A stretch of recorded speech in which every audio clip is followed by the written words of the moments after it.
Wait guys, तुमने धुरंधर देखी है? बिल्कुल देखी है। Undercover agent, undercover spy. तो अगर मैं ये बोलूं कि देवताओं ने असुरों के बीच में अपना एक अंडरकवर एजेंट भेजा था, मानोगे? Let's begin the story of अध्याय 25 फ्रॉम मत्स्य पुराण। तो बात कुछ ऐसी होती है कि सतयुग में जब देवासुर संग्राम चल रहा था, तब देवता बहुत बुरी तरीके से हार रहे थे क्योंकि इनके पुरोहित थे बृहस्पति। वहीं पर राक्षसों के जो थे पुरोहित, वो थे शुक्राचार्य, जिनके पास थी मृत संजीवनी विद्या, जिससे अगर दानव मरते भी थे, जिंदा कर देते थे, वापस लड़ने लग जाते थे।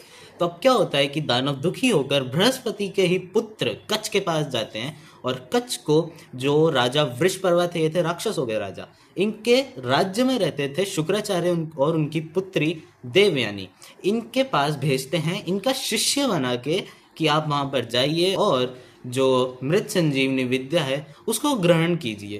तब कच्छ वहां पर जाते हैं, उनके शिष्य बनते हैं, देवयानी की सेवा करते हैं, और जब 500 वर्ष हो जाते हैं, जब आता है कहानी में ट्विस्ट। तो क्या होता है कि जो कच्छ थे वह एक जंगल में जाकर गाय चरा रहे थे। वहां उन्हें दानव देखते हैं। दानवों को पता चल ही चुका था कि वह जो ये विद्या है उसे सीखना है। दानव वैसे ही क्रोध में थे, उन्हें देखते हैं, उनकी हत्या कर देते हैं, छोटे छोटे टुकड़े करते हैं और कुत्तों को खिला देते हैं। हाँ, खिला देते हैं। अब इसके बाद क्या होता है, देवयानी अत्यंत क्रोध में आ जाती हैं शुक्राचार्य से, और शुक्राचार्य को न चाहते हुए भी कच्छ को जीवित करना पड़ जाता है।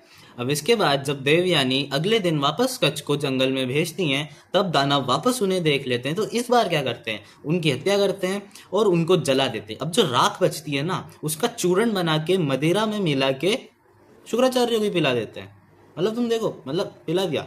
उसके बाद क्या होता है, वापस देवयानी अत्यंत क्रोध में, तो शुक्राचार्य वापस जैसे ही मृत संजीवनी विद्या बोलते हैं, पेट से आवाज आती है कि वह कच्छ जो है वो यहाँ पर है। अब शुक्राचार्य अत्यंत दुविधा में कि जिंदा कैसे करें, नहीं तो देवयानी मर जाएगी। यहाँ पर कच्छ अपना गेम खेलते हैं। वो बोलते हैं कि मृत संजीवनी विद्या आप मुझे सिखा दीजिए, मैं आपका पेट फाड़ कर बाहर आऊंगा और आपको वापस जीवित कर दूंगा। के बाद जो शुक्राचार्य थे वह अत्यंत क्रोधित थे दानवों से, उन्हें श्राप देते हैं कि वह कभी भी इस युद्ध को जीत नहीं पाएंगे, और ब्राह्मणों को भी श्राप देते हैं कि अगर कोई मदिरा पान करेगा ब्राह्मणों में से तो उसे ब्रह्म हत्या का पाप लगेगा और वह नर्क को प्राप्त होगा। इसके बाद 500 वर्ष फिर से बीत जाते हैं, और इन वर्षों के बीच में कच्छ ने मृत संजीवनी विद्या को एक तरीके से मास्टर कर लिया था।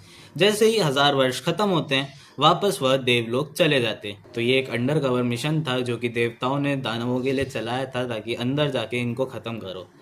मतलब हाँ, यही हुआ। एंड में देवता जीत गए, दानव हार गए।